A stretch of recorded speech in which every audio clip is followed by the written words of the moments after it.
Gold, trusted gold buyers. మీరు తాకట్టు పెట్టిన బంగారాన్ని విడిపించి ఈ రోజు ఉన్న మార్కెట్ ధరకు కొనబడను.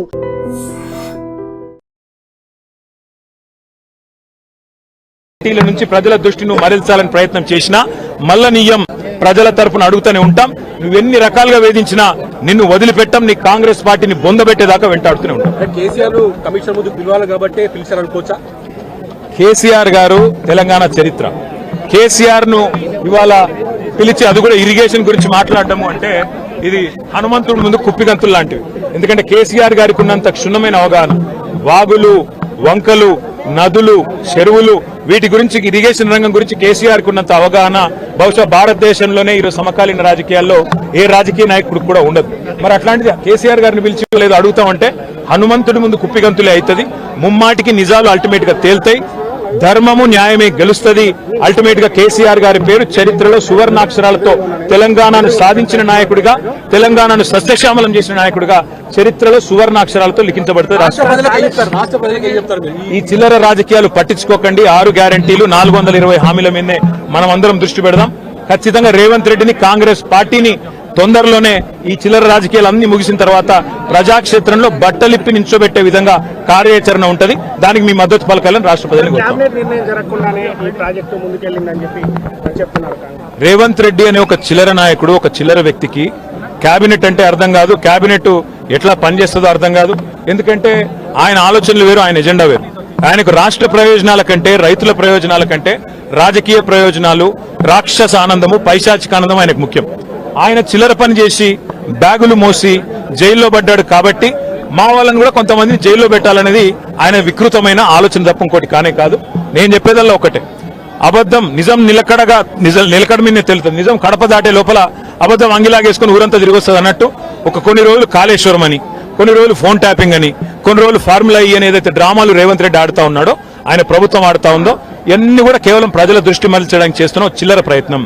420 హామీలు, 6 గ్యారంటీలు అమలు చేయలేని ముఖ్యమంత్రి, చివరికి మంత్రివర్గ విస్తరణ చేయలేని ముఖ్యమంత్రి, చివరికి మంత్రివర్గ విస్తరణ చేసిన పోర్ట్ఫోలియోలు కూడా కేటాయించుకోలేని ఒక అసమర్థ ఫెయిల్యూర్ చీఫ్ మినిస్టర్. ఆయన ఫెయిల్యూర్ ని కప్పిపుచ్చుకోవడానికి చిల్లర ప్రయత్నాలు చేస్తున్నాడు. అంతకంటే చేసేదేం లేదు.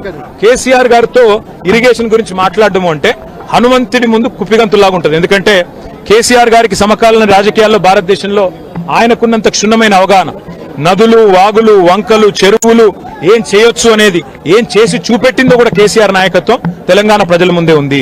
బ్రహ్మాండంగా తెలంగాణను 1 కోటి ఎకరాల మాగాణం చేసి వరిధాన్యం ఉత్పత్తిలో పంజాబ్ ను, హర్యానాను దాటిపోయి తెలంగాణ అనే కరువు పాలిత ప్రాంతాన్ని ఇవాళ భారతదేశంలో అగ్రభాగాన్ని నిలబెట్టినందుకు కేసీఆర్ గారికి నోటీసులు ఇస్తారా? లేదా ప్రపంచంలోనే అతిపెద్ద లిఫ్ట్ ఇరిగేషన్ ప్రాజెక్టును 4 ఏళ్లలో ప్రజాస్వామ్య భారతదేశంలో కట్టినందుకు మీరు నోటీసులు ఇస్తారా? దేనికి ఇస్తారు కేసీఆర్ కు నోటీసులు? అన్ని చర్చలు కూడా ఇవాళ కమిషన్ ముందు జరుగుతాయి. ఎన్ని ప్రశ్నలు అడిగినా వాటికి సమాధానాలు సమర్థవంతంగా మేము చెప్తాము. ఇప్పటికే హరీష్ రావు గారి ప్రజెంటేషన్ తోనే కాంగ్రెస్, బీజేపీ నాయకుల ఫ్యూజులు ఎగిరిపోయినాయి. ప్రజలకు కూడా మొత్తం వాస్తవాలు అర్థమైపోయినాయి. వాడు కొత్తగా చెప్పడానికి కానీ మరి అడగడానికి కానీ వాస్తవంగా ఏం లేదు. కానీ సాంకేతికంగా పిలవాలి కాబట్టి పిలిచడం నేను అనుకుంటాను. రేవంత్ రెడ్డి వాళ్ళ మామ దగ్గర కూర్చుంటే మంచిది. పిల్లనిచ్చిన మామ దగ్గర రేవంత్ రెడ్డి 5 నిమిషాలు కూర్చొని బుద్ధి జ్ఞానం తెచ్చుకుంటే మంచిది.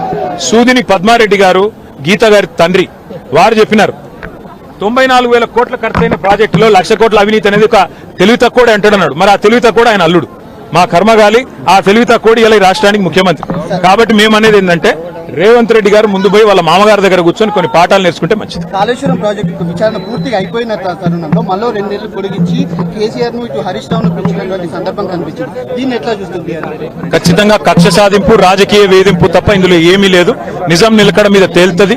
ముమ్మాటికి అల్టిమేట్ గా ప్రజాక్షేత్రంలో, న్యాయస్థానాల్లో ఎక్కడెక్కడైతే ఇవాళ ఈ విచారణను, ఈ వేధింపులను ప్రజలు గమనిస్తున్నారో, 1 కోటి ఎకరాల మాగాణం చేసి పంజాబ్ ను, హర్యానాను దాటే విధంగా తెలంగాణలో వ్యవసాయ ఉత్పత్తి పెంచిన కేసీఆర్ గారి మీద వేధింపుకు పాల్పడితే తప్పకుండా ప్రజాక్షేత్రంలో ప్రజలు బుద్ధి చెప్తారు. 1.5 ఏళ్ల కాలంగా ఒక ప్రాజెక్టు డిపిఆర్ గానీ, కనీసం శంకుస్థాపన గానీ, ఒక ఇటుక పెట్టి కట్టే దాఖలాలు లేవు. ఎట్లా చూస్తారు కాంగ్రెస్ పార్టీ? ఎట్లా చూసేదేముంది? ఇటు కూలగొట్టడానికి వచ్చింది తప్ప కట్టనికి రాలేదు. ఈ పేదల ఇండ్లు కూలగొట్టడం, ఇట్లాంటి ప్రాజెక్టులు కూలగొట్టడం, విధ్వంసకరమైన ఆలోచనలు, రాజకీయ వేధింపులు, కక్ష సాధింపు తప్ప ఈ సన్నాసికి ఏమి చేత కాదని అర్థమవుతా ఉంది. అందులో అర్థం కాకపోవడానికి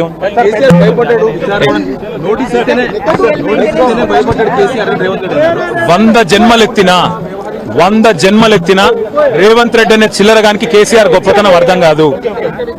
రేవంత్ రెడ్డి గురువు, ఆయన జేజమ్మతోనే కొట్లాడినోడు కేసీఆర్, ఆ జేజమ్మని ఇక్కడి నుంచి తరిమేసినోడే కేసీఆర్.